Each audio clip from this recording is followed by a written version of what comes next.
that's too bad. Good morning. Good morning to you too. Today we have a volcano experiment we'll be putting on. Alongside me is my colleague, Mr. Daniel Moonen. Good morning, Daniel. Good morning. Today we have a volcano for oceanography class. Along with this volcano, we have my professor and colleague, Mr. Daniel Noonan. Today we'll be explaining how this volcanic eruption occurs, what the ingredients we use to construct this volcano, and exactly how the mix of baking soda and apple cider vinegar form to complete this extremely visual presentation of a volcano. Not a live volcano, but a replica, as you can tell.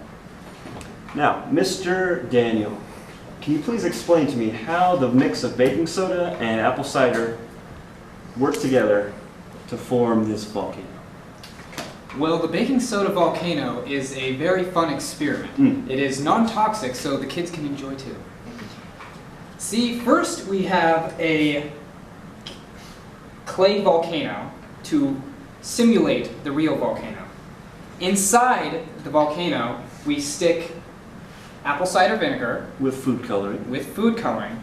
So it looks just like lava. And then we put some baking soda inside. Baking soda.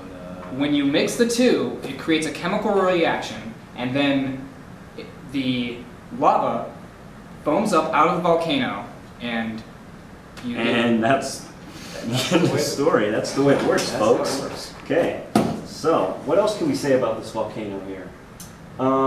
It helps us understand how the continents were formed in the early Earth, because lava comes up from the mantle of the Earth. It hardens after it hits the cold ocean, and then you get rock, and that's how the continents were formed. And the Hawaii is an island that was made by one such volcano. Thank you, Daniel. In the ground.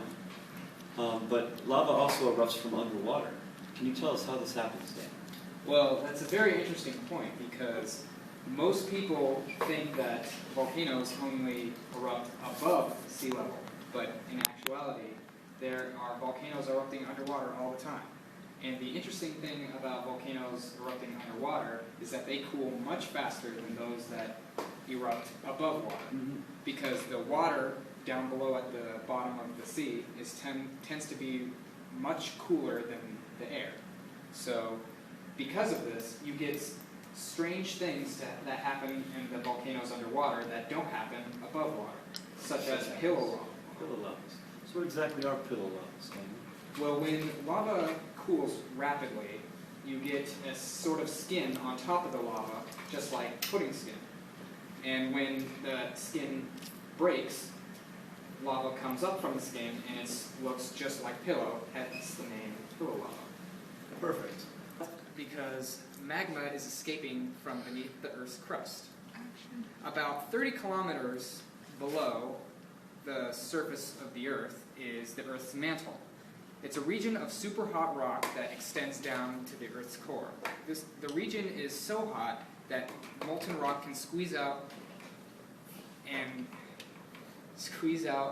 form giant bubbles of liquid rock called magma chambers. This magma is lighter than the surrounding rock, so it rises up, finding cracks and weaknesses in the Earth's crust.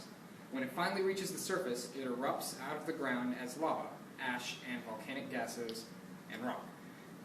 It's called magma when it's under the ground, and lava when it erupts onto the surface. That's some great information, Daniel. Thank you for that presentation. Now on to the eruption.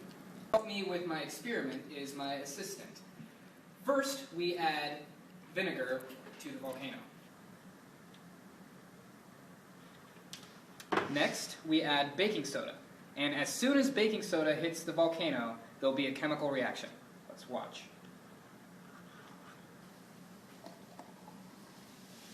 Go, go, go.